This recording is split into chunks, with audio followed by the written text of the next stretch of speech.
할렐루야, 여러분 반갑습니다. 명절 연휴를 잘 보내고 계신가요? 연휴 가운데에 주일이 있습니다. 오늘 이 거룩한 주일도 명절 연휴 중에 있지만 그래도 하나님의 은혜와 사랑을 나누고 하나님의 말씀에 귀 기울이는 저와 여러분 될 수 있기를 간절히 소망합니다. 오늘은 고린도후서 5장 18절에서 19절 말씀 함께 나누겠습니다. 고린도후서 5장 18절에서 19절 말씀을 제가 봉독해 드리겠습니다.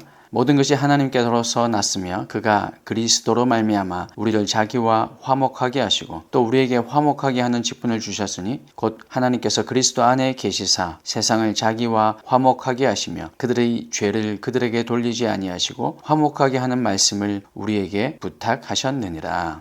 아멘. 오늘 말씀 제목은 피스메이커입니다. 사실은 화목하게 하는 직분 늘 말씀의 제목으로 삼았는데 늘 평소에 또 제가 좋아하는 말이기도 하고 또 제가 이런 삶을 살았으면 좋겠다라는 생각을 가지기도 해서 피스메이커라고 한번 정해봤습니다. 지금 추석 명절을 지내고 있습니다. 믿지 않는 분들은 시간 맞춰서 제사를 지내기도 하고요. 또 그 극심한 교통 체증을 뚫고 고향에 가기도 하고 또 고향에서 돌아오기도 하는 그런 상황이라 생각이 됩니다. 그렇지만 우리는 예배의 자리에 나와서 추석도 명절도 중요하지만 먼저 하나님께 예배하는 성도들이 될 수 있길 바랍니다. 비록 고향에 내려가셔서 혹은 여러 가지 이유로 평소에 내가 머물던 곳이 아닌 또 타지로 이동하셔서 그곳에서 평소에 내가 출석하던 교회에 나가지 못한다 할지라도 여러분 출석하는 교회에 온라인 예배가 있다면 온라인 예배로 또 그곳에 현지에 있는 고향 교회 혹 어릴 때 출석하시던 그런 교회가 있다면 그 교회에 나가셔서 꼭 하나님의 말씀 가운데 하나님 앞에 예배하는 삶이 될 수 있길 바랍니다. 우리에게 이 추석 명절 필요 없는 것은 분명히 아닙니다. 반드시 필요하고 또 추석 명절이 되면 오히려 즐거운 일들이 많이 있기도 합니다. 명절이 즐거운 이유가 무엇일까 생각해 보면 여러 가지 이유가 있겠지만 제가 생각하는 이유 중 하나는 아마 멀리 떨어져 있던 친지들과 형제 자매들과 때로는 자식들, 자녀들과 부모님들과 그렇게 따뜻한 마음으로 얼굴을 볼 수 있기 때문이 아닐까 생각이 됩니다. 물론 연휴라서 좀 쉴 수 있다는 이런 이유 때문에 즐겁기도 하겠지만 이렇게 이런 만남의 행복을 누리는 것 이것이 명절의 기쁨 가운데 큰 것이 아닐까 생각이 됩니다. 또 그렇다고 해서 만나면 무조건 다 기쁜 것이냐? 처음에 그렇게 시작했다가 괜한 말다툼이 괜한 오해로 그동안 있었던 얘기를 꺼내다가 그렇게 말다툼으로 혹은 정말 좋지 못한 사건 사고에 오르내리는 그런 일들이 생기기도 합니다. 사랑하는 여러분, 그렇다면 우리는 이런 여러 가지 이유 때문에 그래서 명절을 지내지 않는 게 좋을까요? 그렇게까지는 아니라고 생각이 됩니다. 세상 속에 사는 그리스도인들은 문화도 즐길 줄 알아야 하고 또 명절도 그 누구보다 잘 지켜야 또 전도의 문이 열리기도 합니다. 그러면 그리스도인으로서 어떻게 하면 명절을 잘 보내는 것이 될까요? 이 문제에 대한 지혜로운 방법 한 가지를 오늘 본문이 우리에게 제시해 주고 있습니다. 18절 말씀 보니까 우리에게 화목하게 하는 직분을 주셨다는 말씀이 나옵니다. 화목하게 하는 직분, 이것이 무엇이냐면 예수님을 믿으면 예수님을 나의 구주로 영접한다. 그렇게 시인하면 누구에게나 주어지는 직분이 화목하게 하는 직분입니다. 너무나도 당연한 직분이라서 굳이 언급하지 않았던 이 직분이 화목하게 하는 직분이라는 거죠. 구원의 이 복음과 함께 동시에 우리에게 오는 것. 이것이 화목하게 하는 직분이고 예수 믿으면 누구나 가지게 되는 그 직분이 바로 화평케 하는, 화목케 하는 직분이라는 겁니다. 그렇다면 이 화목하게 하는 직분이라는 것은 구체적으로 어떤 의미일까요? 예수 믿는 사람이 가는 곳마다 분쟁이 종식되어야 한다는 말입니다. 그럴 수가 있을까? 물론 현실적으로 100% 그럴 수 없다 할지라도 우리는 그런 삶을 향해 가야 되는 거죠.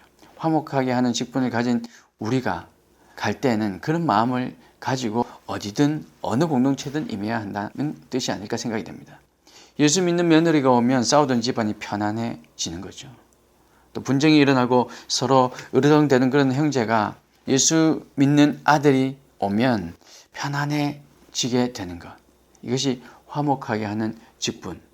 이 직분을 감당하는 사람이 모이는 곳의 모습입니다. 이것은 목사의 직분도 아니고 우리 장로님, 권사님, 어떤 특정한 사람의 직분도 아니고 구원받았으면 동시에 주어지는 직분인 것이죠. 예수님은 이와 똑같은 말씀을 마태복음 5장 9절에서 하셨는데 화평하게 하는 자는 복이 있나니 그들이 하나님의 아들이라 일컬음을 받을 것이미요 라고 말씀하셨습니다. 여기에 화평하게 하는 자, 화평하게 하는 자라는 말씀은 화목하게 하는 직분을 받은 자라는 의미와 같은 의미입니다. 세상은 화평하게 하는 자를 기다리고 있습니다. 지금도 이 세상은 화평하게 하는 지도자를 목말라 애타게 기다리고 있습니다. 처음에 나타날 때는 화평을 줄 것처럼 그렇게 이야기하지만 그러나 시간이 지나면 분쟁이 끊이지 않고 어느 한쪽 편을 들어서 그래서 화목하게 되기는커녕 분쟁을 일으키는 것, 이런 일들이 일어나는 거죠. 예수님께서 말씀하신 화평케 하는 자라는 것은 싸우는 두 편을 중재한다라는 이 단순한 의미 이상의 의미를 가지고 있습니다. 제3자로서 중재만 한다는 의미가 아니라 화평케 하려는 나 자신도 지금 어려움에 처해 있지만 화평케 하려는 나 자신도 지금 핍박받고 어려움을 당하고 있지만 화평케 하는 나 자신도 지금 감당할 수 없는 그런 힘든 상황 가운데 있다 할지라도 화평케 하려고 애쓰기 위해서 내가 십자가에 못 박히고 내가 참고 내가 인내하는 그 사람이 바로 화평케 하는 자라는 의미인 겁니다. 자신도 고난을 당하지만 자신을 핍박하는 사람에게 대항하지 않습니다. 자신도 억울한 소리를 듣지만 화평케 하기를 힘쓰는 사람입니다. 자기도 너무너무 가슴이 답답하지만 사랑을 베풀려고 노력하는 사람이 화평케 하는 사람이고 그 사람이 화목하게 하는 직분을 받은 사람이라는 말입니다. 화평케 하는 것은 인간의 인격으로, 인간의 힘으로, 인간의 돈으로 될 수 없는 일이죠. 그러면 어떻게 하면 화평케 할 수 있을까요? 우리 18절 말씀에 그 해답 또한 있습니다. 18절 말씀에 그리스도로 말미암아 우리를 자기와 화목하게 하시고 또 우리끼리도 화목하게 하셨답니다. 어떻게 하면 화평케 될 수 있느냐면 그리스도로 말미암아라고 되어 있죠. 이 사실은 샬롬, 이 평화라는 복음 궁극적으로 예수 그리스도가 오심으로 말미암아 실현되었다는 말입니다. 그러므로 예수 믿는 사람 마음속에 화평이 있고 예수 믿는 사람들이 가는 처소마다 분쟁이 종식되고 화목이 이루어진다는 말씀입니다. 사랑하는 성도 여러분, 저는 성경에 나오는 많은 단어 중에서 화목, 평화라는 단어를 참 좋아합니다. 물론 제가 싸움을 싫어하고 이런 갈등, 분쟁, 이런 첨예하게 마음이 힘들어지는 것, 첨예하게 대립하고 있는 것, 이런 것들을 싫어하기도 하지만 단지 그것을 싫어해서가 아니라 우리는 그리스도인으로서 또 사실 그리스도인이 만약에 아니라 할지라도 우리가 가는 곳마다 화평이 있고 평화가 있으면 그것이 얼마나 좋은 일입니까? 화목하면 세상 사람들이 우리를 예수님의 제자로 여깁니다. 요한복음 13장 35절에 너희가 서로 사랑하면 이로써 모든 사람이 너희가 내 제자인 줄 알리라 말씀하셨잖아요.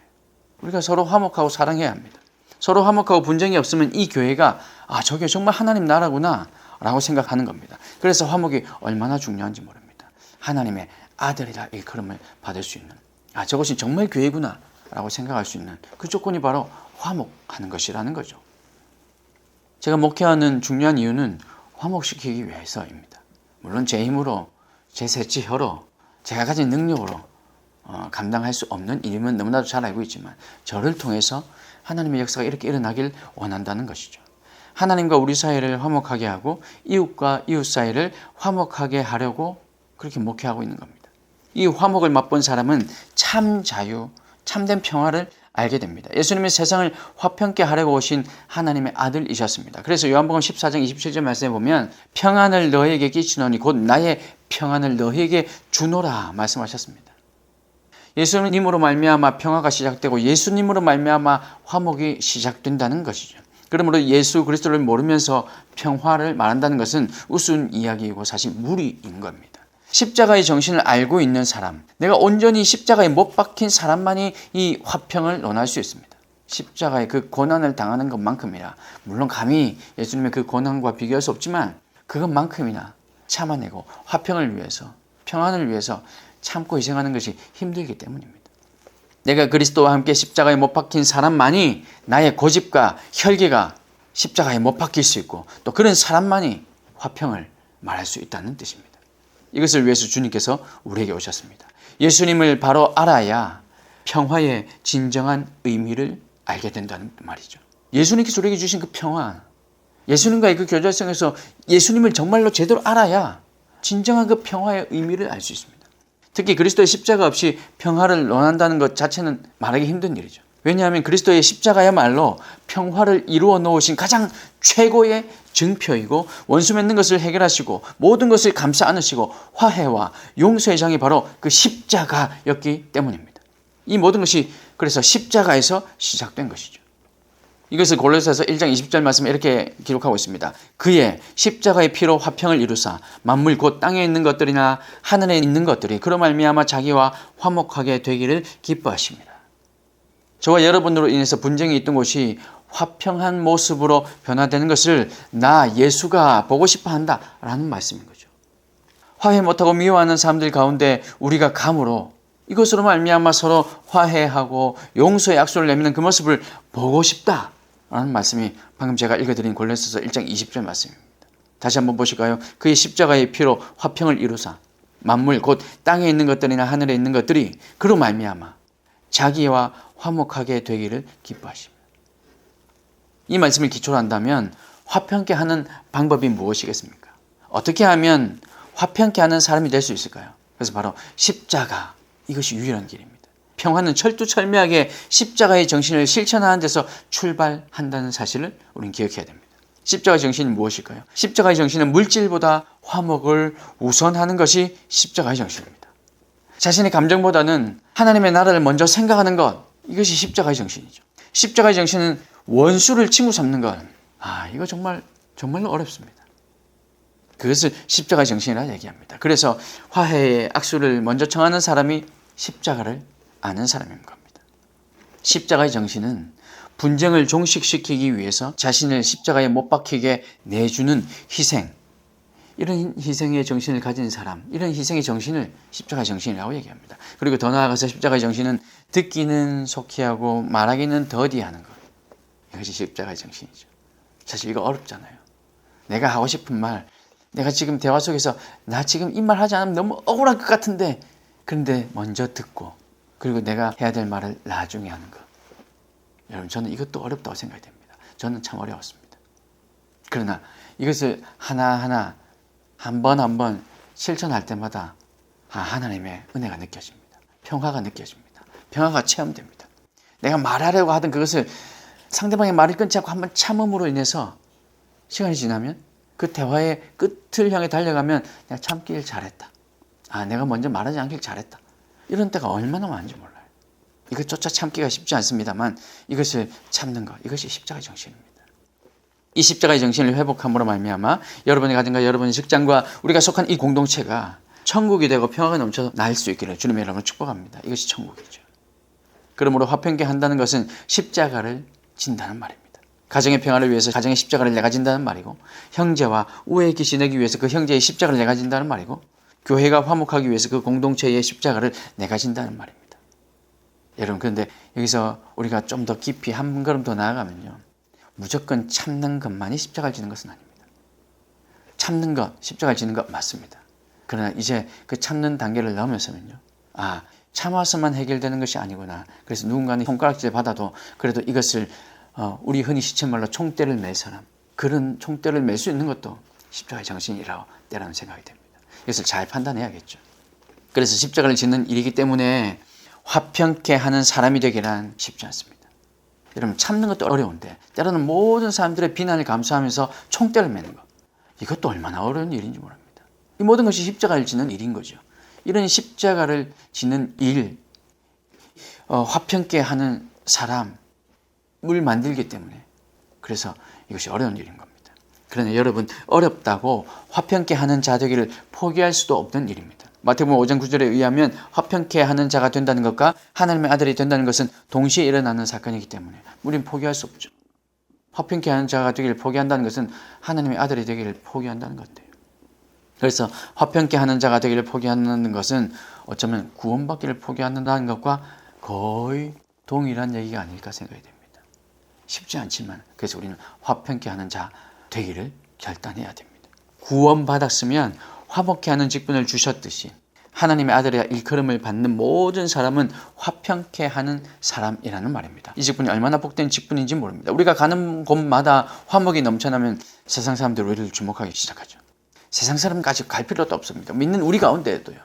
만에 하나 제가 가는 곳마다 그것이 화평해지고 화목해지고 그 웃음꽃이 넘치고 단지 웃는 것이 아니라 정말 마음을 열고 마음이 치유되고 이런 일이 일어난다고 생각해 보십시오. 야, 저 사람이 뭐길래 저럴까? 나도 믿는 사람이고 저 사람도 믿는 사람인데 뭐가 다를까? 주목하기 시작하겠죠. 믿지 않는 사람들은 더더욱 그렇습니다. 우리가 가는 곳마다 분쟁이 종식되고 화평이 넘쳐나면 가는 곳마다 존경받는 사람, 가는 곳마다 사랑받는 사람이 될 수 있을 겁니다. 사탄은 분쟁을 일으키는 원흉입니다. 그러나 하나님은 어떻습니까? 평화를 만드시고 지금도 그리고 앞으로도 계속 평화를 지키기 원하시는 분, 또는 그 평화를 위해서 희생, 그 평화를 위해서 진멸, 그 평화를 위해서 전쟁이 필요하기도 했지만 우리 하나님 아버지는 궁극적으로 우리가 그 평화의 길로 나아가기를 원하십니다. 그래서 화평을 만드는 사람을 하나님의 아들이라 일컫는다는 뜻이죠. 우리 하나님은 분쟁을 만들지 아니하시고 오히려 계속해서 화평을 만들어 나가시는 분이기 때문에 그 분쟁을 종식시키는 분이시기 때문에 화평을 만드는 사람을 하나님의 아들이라 칭하는 것은 당연한 말인 거죠. 사랑하는 성도 여러분, 즐거운 명절은 예수 믿지 않는 친지와 가족과 이웃에게 예수 믿는 사람은 어떤 사람인지, 화목케 하는 사람이 어떤 사람인지, 예수 믿는 사람의 증표를 드러낼 수 있는 절호의 기회가 명절입니다. 1년에 2번씩 찾아오잖아요. 1년에 2번은 우리가 이런 예수 믿는 사람이 어떤 사람인가 보여줄 수 있는 절호의 기회인 겁니다. 이 기회를 잘 사용하면 시어머니도 죽게 돌아오고요. 이 기회를 잘 사용하면 시누이도 며느리도 남편도 아내도 주님께 돌아옵니다. 그러면 어떻게 하는 것이 예수 믿는 사람의 표를 드러낸 일입니까? 평화를 만들어내기 위해서 용서하기 싫어도 용서하고 화해하기 싫어도 화해하는 것. 이것이 바로 예수 믿는 사람이고 그런 사람들이 저와 여러분 성도라는 이름을 가진 사람들입니다. 성도는 선하게 살아도 이유 없이 미움받습니다. 교회가 아무리 빛의 역할을 하고 소금의 역할을 해도 욕하는 사람은 있기 마련입니다. 이렇게 이유 없이 욕하는 사람을 이상하게 생각할 필요도 없고 주눅들 필요도 없습니다. 이런 사람은 2000여 년간 계속해서 있어 왔습니다. 믿지 않는 사람들은 우리의 예배, 경건한 분위기, 영성이 넘치는 기도 소리, 아름다운 찬양 소리, 믿지 않는 사람들은요 여기에 감동받는 경우가 드뭅니다. 단지 우리가 평화를 추구할 때, 예수 믿는 사람들은 뭔가 다르구나, 우리가 가는 것보다 하나님의 평화 임할 때 오히려 그런 경건의 우리의 모습보다 우리 이런 화평케 하는 모습을 볼 때 더 감동하기 시작한다는 거죠. 그러므로 예수를 믿는 우리는 배신을 당할 수 있어도 배신할 수는 없는 사람이고요. 예수 믿는 우리는 사기는 당할 수 있지만 사기를 칠 수는 없는 사람이고요. 예수 믿는 우리가 억울함을 당할 수는 있지만 복수는 할 수 없는 사람들입니다. 그 복수를 우리 선에서 끊어버려야 하는 것이죠. 오히려 미움을 받고도 사랑하고 욕을 먹어도 축복하고 핍박을 당해도 그를 위해서 기도할 수 있는 사람, 이것이 바로 화평케 하는 자라고 일컬음을 받을 자격이 있는 사람이라는 사실을 여러분 믿으시기 바랍니다. 사랑하는 성도 여러분, 우리는 화목하게 하는 직분을 받은 사람들입니다. 화평케 하는 사람들입니다. 이것이 얼마나 놀라운 축복인지, 축복의 직분인지 여러분 가슴속에 체험하시기를, 여러분 삶 가운데, 이번 명절 가운데 체험하시기를 주님의 이름으로 축복합니다. 이 직분을 잘 감당함으로 이 명절날 우리가 있는 것마다 분쟁이 사라지고 우리를 보고 과연 예수 믿는 우리 며느리, 우리 사위, 우리 장인, 장모, 예수 믿는 믿음의 사람들을 보고 하나님께 영광을 돌릴 수 있는 저와 여러분, 그렇게 만들 수 있는 저와 여러분이 다 되시기를 주님의 이름으로 축복합니다. 기도하겠습니다.